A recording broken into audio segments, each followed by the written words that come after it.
Welcome back to Section 3. I'm really excited to talk with you about board meeting best practices and board culture.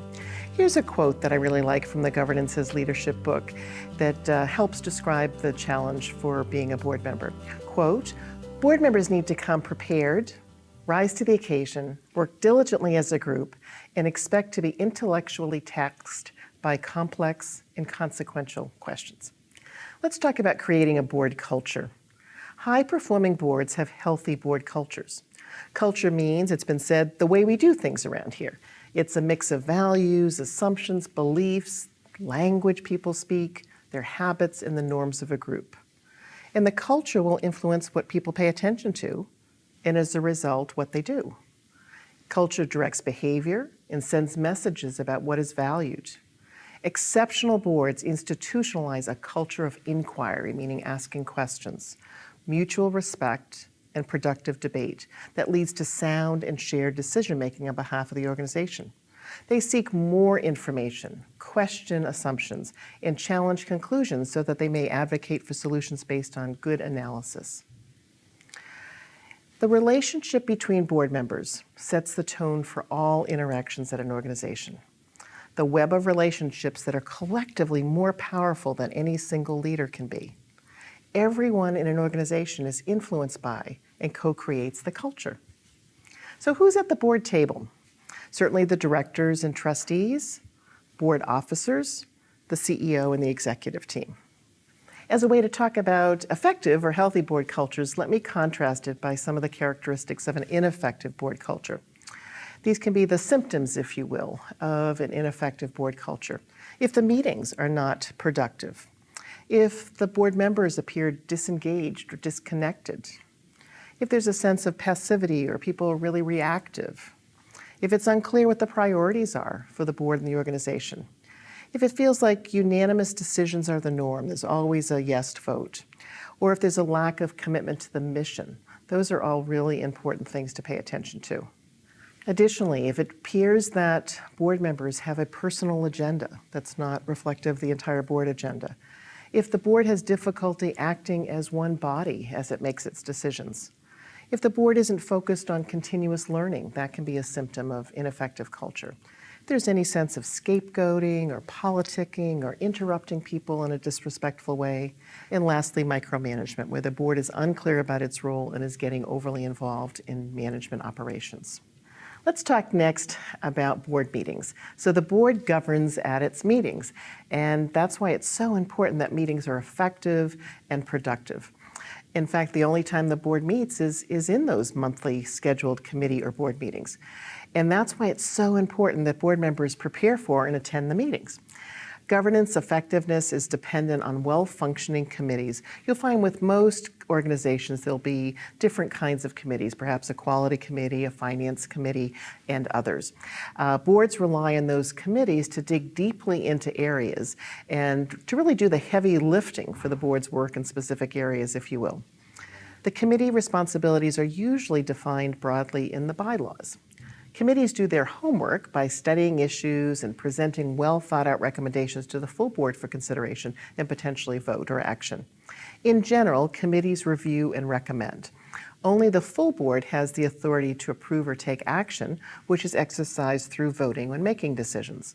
When a committee is authorized to act for the full board, the authority must be stipulated in the organization's bylaws. For example, an executive committee of a hospital board may be able to approve medical staff credentialing in between meetings if necessary.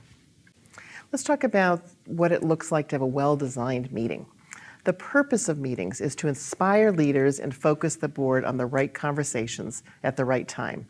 Majority of the meeting time should be spent in robust discussions, not listening to reports.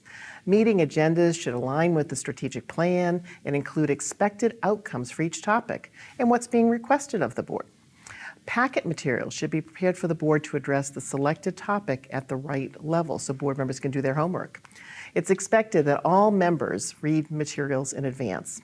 The board chair facilitates, encourages, and focuses the discussion at the governance level and drives for closure and clarity of action. Let's talk about some of the common meeting materials that you may experience as a board member. is something called a consent agenda. It provides for prior reading and quick action on routine items in order to free up more time for strategic board work during the meeting. So you might find meeting minutes, the final approval of items already vetted, acceptance of routine reports, those kinds of things.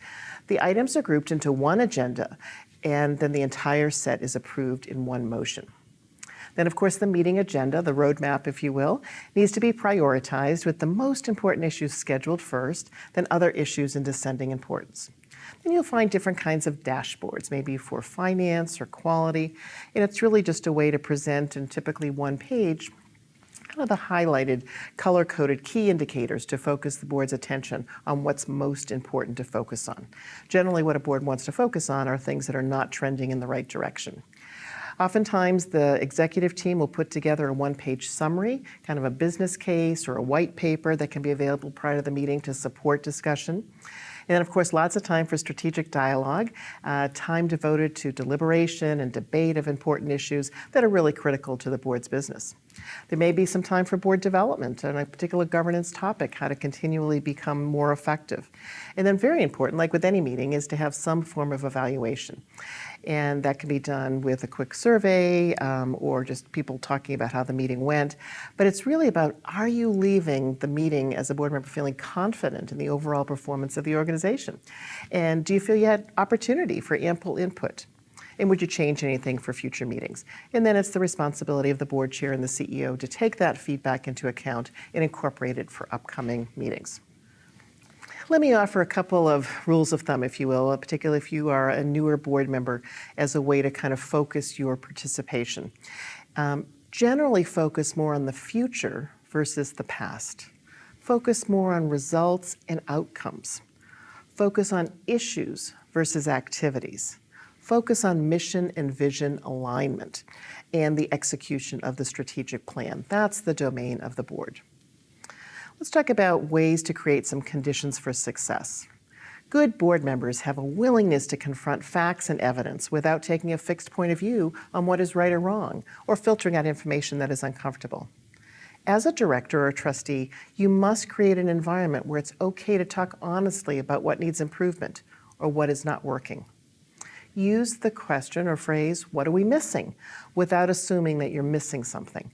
You need to be willing to make different choices and decisions if the first direction does not hold up to questioning or scrutiny.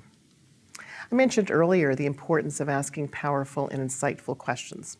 High-performing boards are independent-minded, curious, and they focus on the mission. And they ask pertinent questions to challenge traditional thinking and explore alternatives. That's what we bring to the boardroom.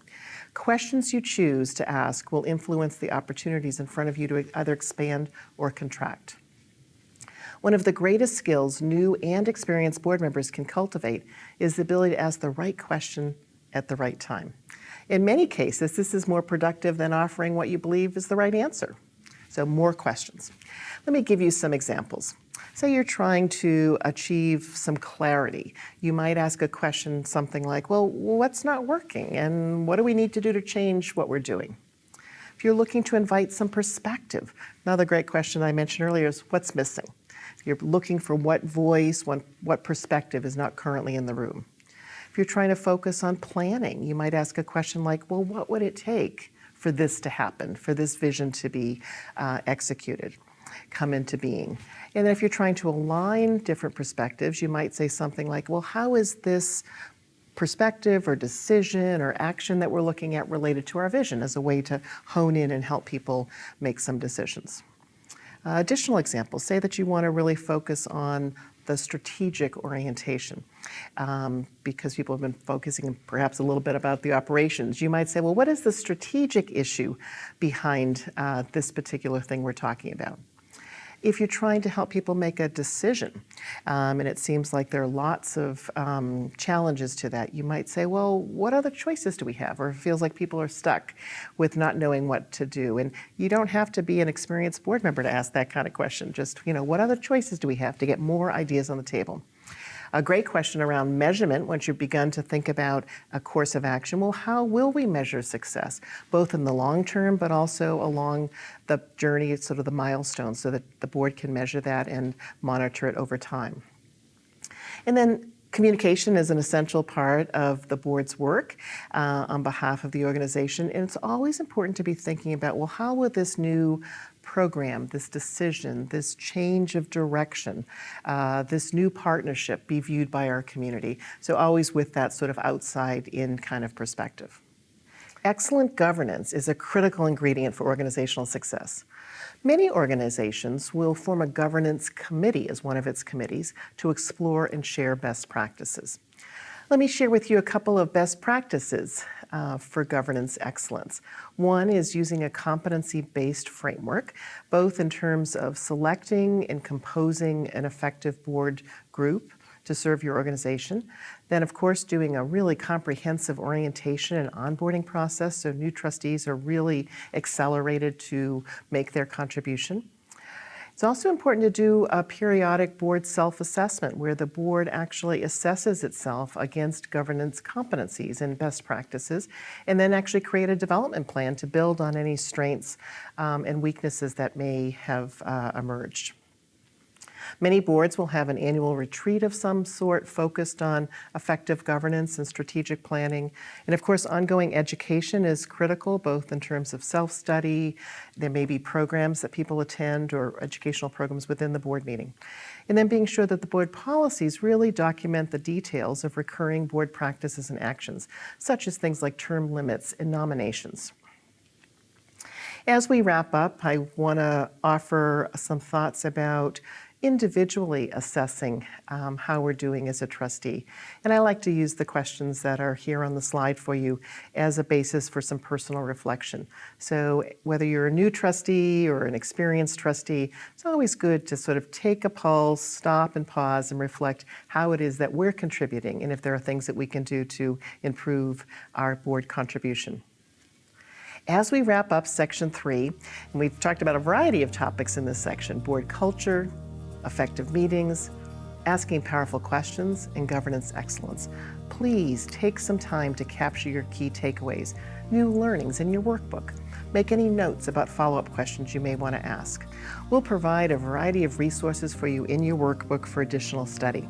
It's been my great pleasure to spend time with you in sections 1, 2, and 3. I know you're going to enjoy hearing from my colleague, Marianne Spears-Carr, in sections 4 and 5. All my best to you.